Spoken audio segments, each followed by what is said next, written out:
So, why Brussels? Because I'm representing, as the executive director, the association that is the principal lobbying arm of the railways in front of the policymakers, in front of the European institutions, so namely the European Commission, the European Parliament, and the Council.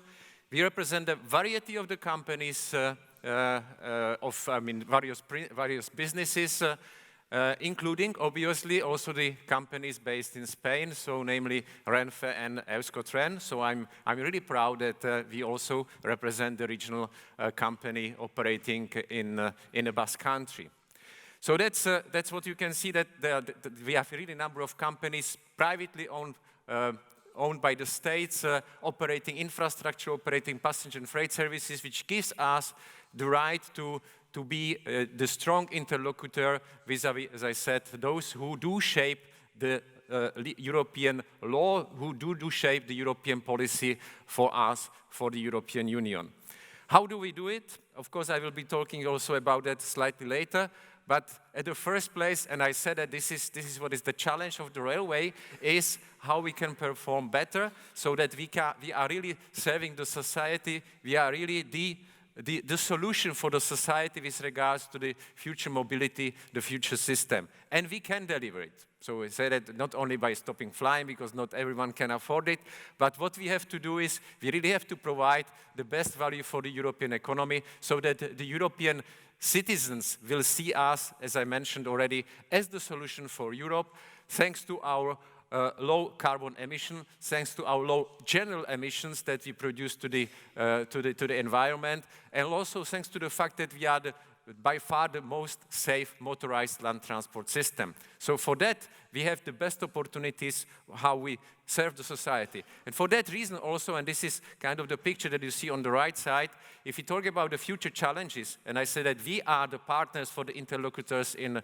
Brussels, we have presented to them already end of the last year the short brochure depicting what the railway needs to be seen like within the next 5 years of their duty in Brussels, because we had the new European Parliament as from 2019, we have the new Commission, as you know very well, by the way, mentioned also by Carlo Borghini before me. So this we have to connect. So the way, how do we provide the important arguments for the future of railways, and how do policymakers do shape the legislative framework? So this is what we have produced, this is what we have presented to them, and this is what in fact also is based on the situation that is really going in our favor. The society is more and more moving to the environment-friendly modes of transport. You see the pictures that we have, this is on the left bottom side. We are gaining the ridership of the railways on the passenger side, and we have to not only buy that, we have to increase this potential that the railway is able to provide for the customers.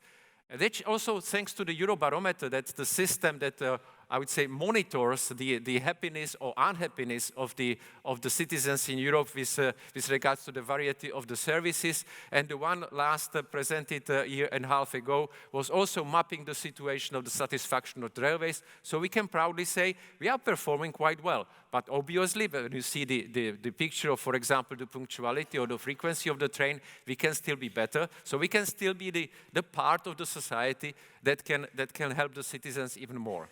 So this is the trend, but not only. I already mentioned that with regards to our, I would say, performance, what concerns the emissions, or in other words, external costs, we are, again, by far the best. And we have to benefit from that, we have to promote it, and we have to convince the policymakers in the society that this is where the railway can, again, deliver even more if it's seen as a solution.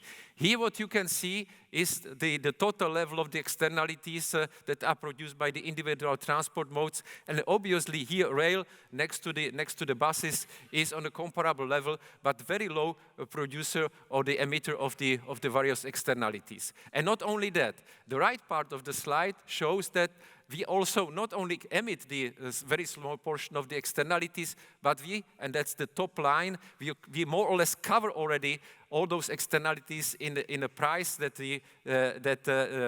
is embedded in the expenditures of the railway itself. So we do cover already the variable costs that are somehow produced by the rail transportation. Unlike, and this is important to learn, unlike the other transportation modes. So when it comes to the cost structure, again, we are already covering all what the society otherwise bears when it comes to the other transportation modes. So again, we have the good arguments, and it's our role in Brussels, and with your help also in your regions and the countries, to help us to promote that in the context of shaping the future legislation. So when I go back to what I said, what we want to promote in the next 5 years, and not only, because we of course have to shape the future also beyond those 5 years. At the first place, and this is really the essential point that is on our shoulders, how to make the rail the first choice transport mode amongst all the customers, obviously not passengers only, but also the freight. How to continue to be the safest transportation mode. So how do we continue rolling the standard way of servicing the system in a way that it will not jeopardize the safety. How we can be furthermore contributing to the cutting of the greenhouse gas emissions or other air pollutants that the mobility otherwise produces. How we can get better connected and seamlessly connected as a part of the integrated transportation, and how we help, and this is also something which is vastly omitted, how can we help the competitiveness of the Europe's economy as such? We are an essential part of the Europe economy. We are not, I would say, just an eater of the European public money. No, we are generating the benefits for the European economy as such. And for that reason, this is another argument that we want to go ahead with, because this is an essential one. And it's also what needs to be understood also at the national level, and not only on the level of the European policymakers. That's, if I take part of what the brochure says, that's in fact the picture that shows on the left side what is the commitment of the rail companies, the members of our association, as I said, it's also the Spanish member of our association. And on the right side, this is what we would request from the policymakers to help us. Obviously, on the left side is all what we have to deliver, we collectively, so all who are here in this hall, collectively deliver in order to be more attractive for our customers. Because that's so obvious that if we are not attractive for our customers, we will never be winning essential increase of the market share on of the mobility. So we have to be better in digitalizing the services, we have to be better in customer-oriented services, better again integrated across all the transportation modes, so the connectivity is ensured even more in a more efficient way than ever. But on the right side, obviously, we have quite a lot on the plate that we need to work with the policymakers on. Whether it's, and that will be what I will be continuing with, ensuring the stable regulatory environment. It sounds as an obvious thing, but whoever has been following us for the last 2 decades of the process of changing the regulatory framework for the railway knows very well what I'm talking about. Promoting digitalization and innovation. I will also talk a few minutes about the Green Deal, as Carlo did before. So this is where we had an opportunity to innovate, but with the help, again, of the general framework that needs to be promoted on the side of the EU policymakers, but also on the national level. For that, I really appreciate the words of Carlo from the Shift to Rail before. The funding is essential, and I don't talk here about the subsidies. And you know, when we work with the current regulatory framework for the railways in Europe, there is nothing like a subsidies even legally permitted. So we should stop thinking, you know, that whoever puts the money into the railway talks about the subsidies. That's wrong. We put the railways basically into the infrastructure in order to improve the quality and capacity of the system as such that can then help serve better the clients, the customers. So that's where we see the funding. We don't see the funding as any means by subsidizing railway as such. Then there are other things relating the environment sustainability, also the transport security. But obviously that's what is on our plate, and which will only be possible to win if we work collectively on the side of the European Union, but also with your help on the side of the member states and regions. Because essential what is, and I mentioned it before, we in Brussels work with the European Parliament and the Commission with the help of the Council. But you need to help us lobbying your national authorities in order to have the right understanding of the member state representative in the council for what the Commission and Parliament are going to agree in Brussels. So what needs to be the right framework for the regulation, right framework for the funding. So your role is really absolutely crucial. Now, I mentioned the regulatory framework, the stable regulatory framework. This is the picture that shows the principal regulatory framework. Of course, it's much more detailed in reality, but the principal regulatory framework of the railways. So what are the major components that are affecting our services towards the customer? And also on the right side, our competitive environment with regards to the other transportation modes, mainly the road or the aviation. So I'm not going to describe that on all the detail, that will be more for the lecture, but what I wish to show here, especially with regards to the passenger services, that there are many regulatory provisions, the dossiers that are affecting the final service for the customer, involving not only the companies themselves, but essentially also the state, so the government and the ministries and the competent authorities in the regions. And they are all connected. And if all the whole system doesn't work well, we will fail and we will not be able to deliver. That connects me also with the other component of the stable regulatory framework, which is the fourth railway package. Here, let's be clear. The fourth railway package is massively changing two pieces of the European regulation for railway. One, and this is the core part of what you see inside, which I'm sure that the majority of you is aware of, and that's the shift of the responsibilities of the technical harmonization with regards to the technical specification, interoperability, certification, authorization from the national safety authorities to the European agency. Why so? The aim is clear, to come as fast and as closer to what we call the single European rail area on the technical side as quickly as possible. As quickly as possible. And that you can only guarantee if you would have single authority that will be not only responsible for issuing the specification, but also delivering the certificates and authorizations. So for that, the agency is now playing the crucial role in all the states that have already transposed the technical part of the fourth railway package. The rest will come this year because the June of 2020 is an ultimate deadline for transposition of the technical pillar of the fourth railway package. And after that, we'll have one single agency for whole Europe, for all the certificates, for the companies, and all the authorizations of the vehicles that should move across the European Union territory. So we have the first good step. Why so? Because, again, if we want to be more competitive, more attractive for the customers, we need also to be cost attractive, and we have to reduce the cost significantly. And the cost reduction is related to the less complexity of the technical specification of our system that we operate in the various countries of the European Union. So that's an ultimate target. How can we reduce the complexity? How can we reduce the cost? For that, the agency is going to play the role.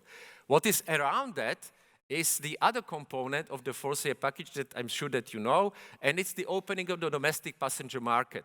Of course, it's got various issues that I'm going to now to talk about, but this is also indeed important. If we want to be attractive for the customer, we need to be competitive, and the competitiveness outside is also boosted by the competition inside the system. So let's go for that. Let's not oppose it. This competition has got two elements, obviously, as you know quite well. It's the public service obligation contracts awarded by the competent authorities, and also the open access services.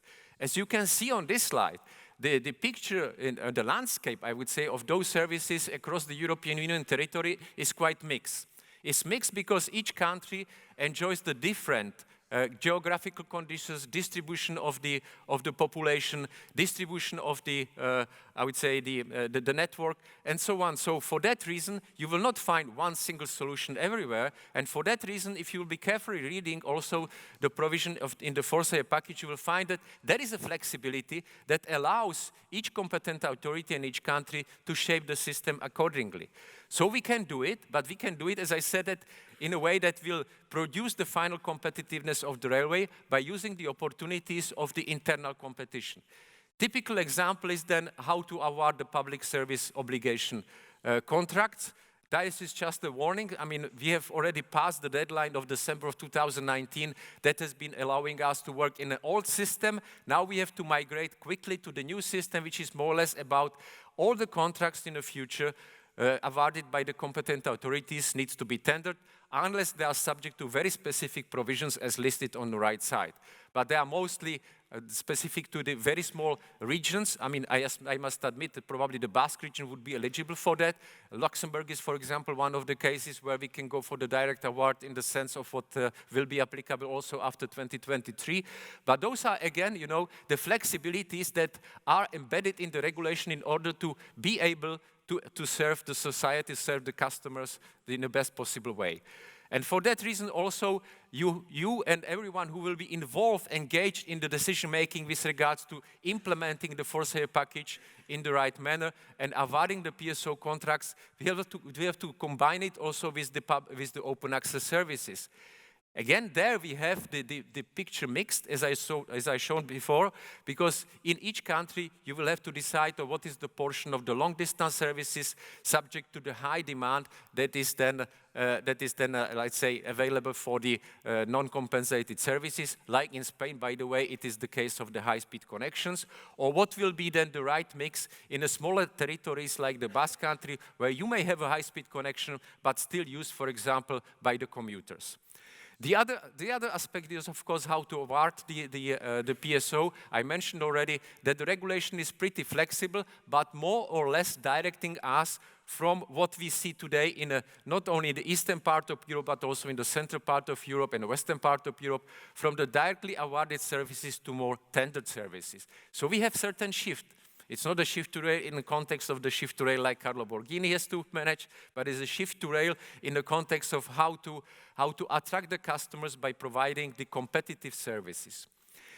So far about the awarding. What is also good to know that in the context of the for-sale package, there have been adaptation of the PSO regulation concerning the accessibility of the rolling stock, or of the rolling stock as such. So for anyone who would wish to operate the services, it needs to be known in advance what will be then the access to the vehicles in order to be able to serve the customers for the next period of the contracted 10 to 15 years. As you can see again, we have the mixed picture in Europe. So each authorities, whether on the national level or competent authorities on regional level, will have to decide and do decide already today in what way to shape the availability of the vehicles, which is mostly the case of the countries shown in red, or vehicles owned by the operators, or it will be the situation like it is in the violet countries. That's mainly, now you see that in Norway, you see it also in Estonia or in Greece, that the whole rolling stock the fleet is owned by the state or the competent authority and is handed over to the winner of the contract for the PSO services. And then, of course, you have the mixed situation in the countries depicted in blue. So you have various models, but the essential is, if we would wish, again, to open access to the competition, to shape this provision well in advance. The other provision that has to be shaped in advance, and this is honestly our headache still today, and this is also maybe one of the reasons, not because I flew yesterday, I missed my flight, but because the people are, some of them, the customers are preferring to fly instead of taking a train for the long distances or across the borders, because it is today much easier to book the through ticket for the airline connectivity or connections rather than to book the through ticket for the train services.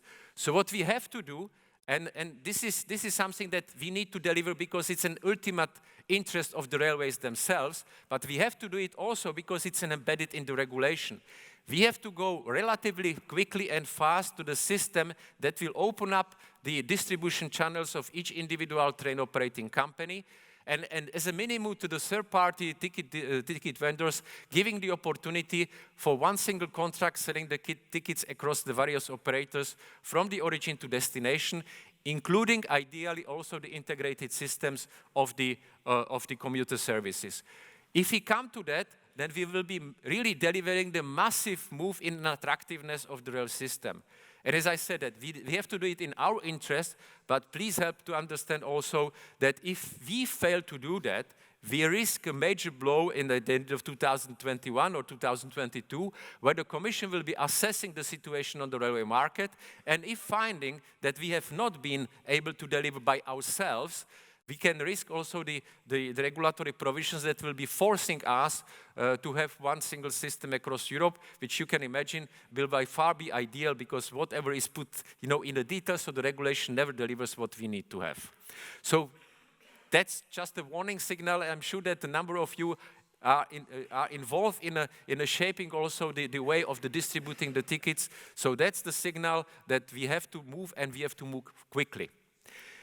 So that was last about where do we stand, what are the current regulatory provisions, what are the challenges that stay in front of us with regards to the legislation that is in place. But obviously now we have new opportunities, or you can call it new challenges. And again, when I refer back to what Carlo Borghini said, he referred to the Green Deal. Indeed, the next what we have to expect already this year will be the new European Union mobility strategy, which will be well embedded in the European Green Deal. I can only suggest you, if you will have a bit of time, reading what the Commission President, Madame von der Leyen, has presented. But more importantly, I suggest that we work together collectively on various components that the Green Deal will need to deliver in the next 4 years or 4.5 years, where the mobility is essential, the smart mobility is essential, and where the railways, again, have to be seen as the solution. So this is what will happen next. The next, and it will be within the next 6 months, we have to move quickly to shape the arguments for the policymakers to understand that without the railway, not only the mobility will not be smarter and greener, but the Green Deal will not be possible to be delivered as such. Here you have the full picture. So again, I suggested that you may wish to read it yourself, but at least if you would wish to see what is the whole bubble, I would say, the framework of the Green Deal, this is what you can see. And the blue parts of that are relevant, highly relevant for us. So starting from the commitment to decarbonization. When I showed previously the externalities of the mobility, you have understood, I'm sure, that the railway is very, very low. Railway is even decreasing the emissions of the carbon or the CO2 gradually throughout the years. But we are the only mode like that. The other transportation modes are constantly producing more and more, whether it's the aviation or whether it's road. So if we talk about the commitment to decarbonize, again, rail needs to be seen as a solution because we are already on the way how to decarbonize. So higher market share we can get, more we will be able to help the green mobility. The second is the renewable sources of the energy will be boosted. I can tell you already today, we have a number of countries or regions that do run the trains on 100% green energy. Whether it's the energy from the windmills, whether it's the energy from the hydropower, or even partially the solar energy, you have already the train services that are 100% green. So we can, and we have to, of course, expand that. And we have the opportunity. And especially in the southern countries like Spain, then we can really benefit from the solar power. On the right side, the better mobility where the rail will play the role, that's what I said, that we need to connect better. We need to have a much better connectivity across the transportation modes than we are able to offer today. It will be partially related to the physical connectivity, partially again through ticketing. Because we can't stop short of just connecting the rail, just connecting the trains, but if we talk, for example, about the distribution of the services and the tickets across the whole mobility chain, we have to be able to offer that as well. So this is about the Green Deal. Now, the components of the Green Deal that are essential for us in the details. At the first place, we should see the strategy for the sustainable smart mobility. I'm sure that some of you may recall that in 2011, we have been seeing the last edition of the so-called European Transport White Paper.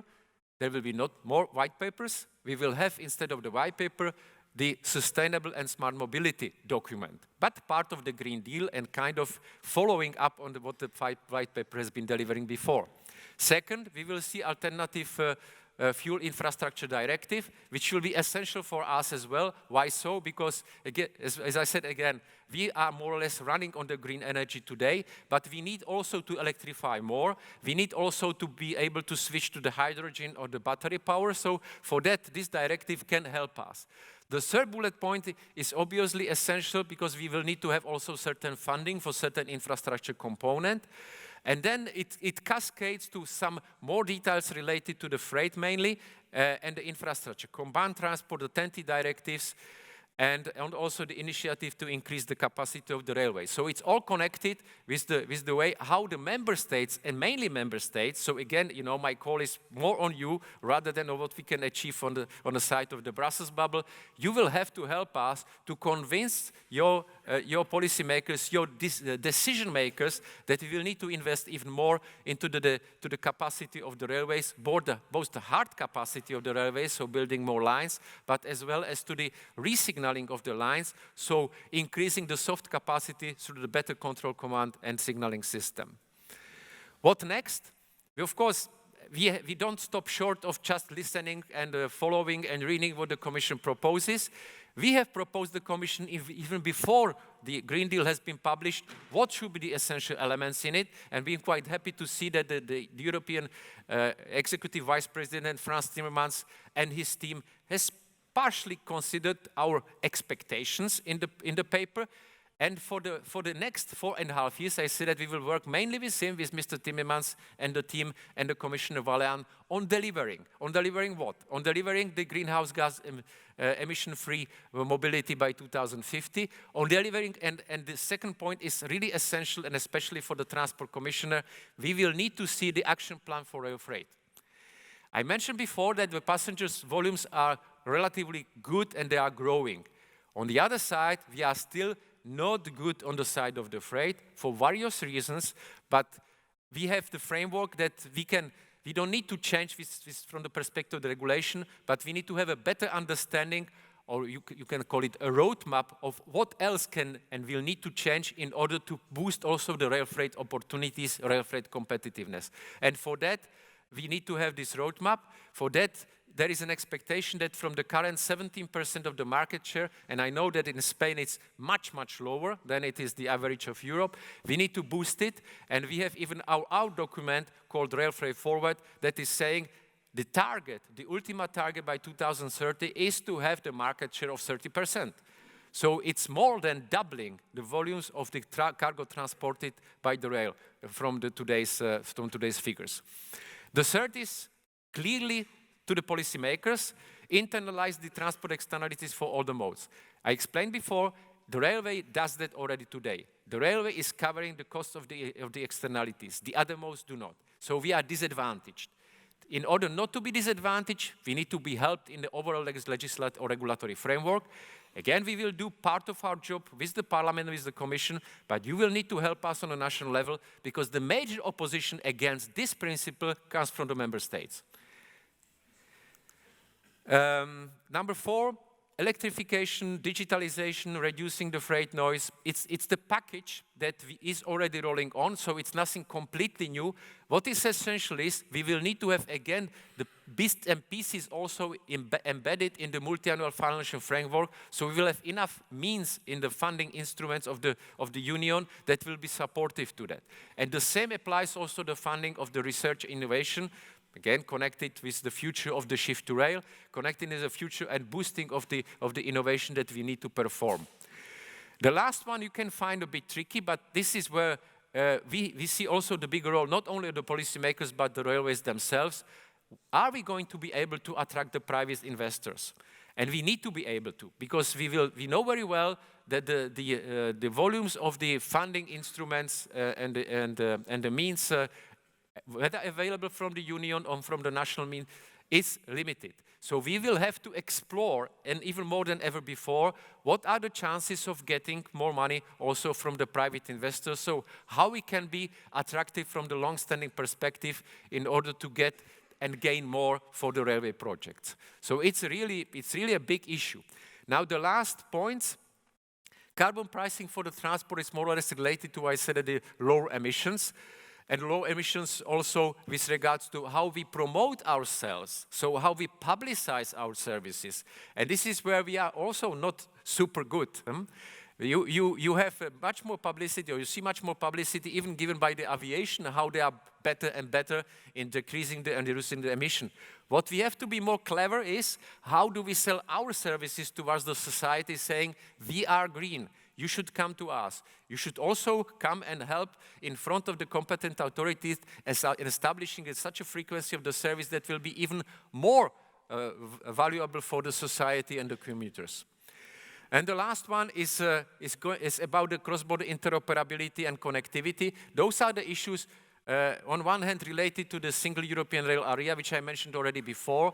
So everyone should help to remove unnecessary the national rules, to integrate the networks better, to work in a harmonized way, so not being encapsulated in its own bubble, but really trying to find a way how to cooperate with the neighbors. Very difficult, extremely difficult subject that we have to tackle, especially with regards to the cooperation at the border between various infrastructure managers. And it's really not easy.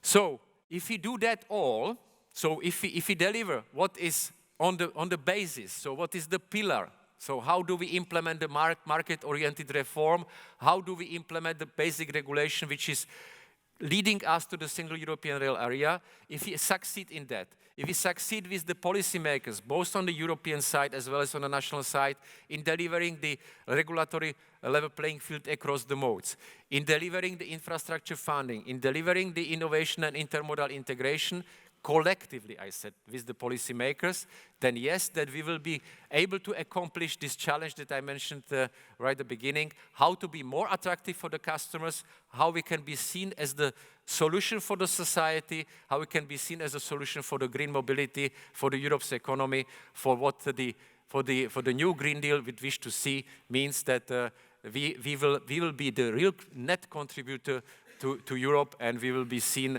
as an appreciated part of the European system. Thank you very much for your attention.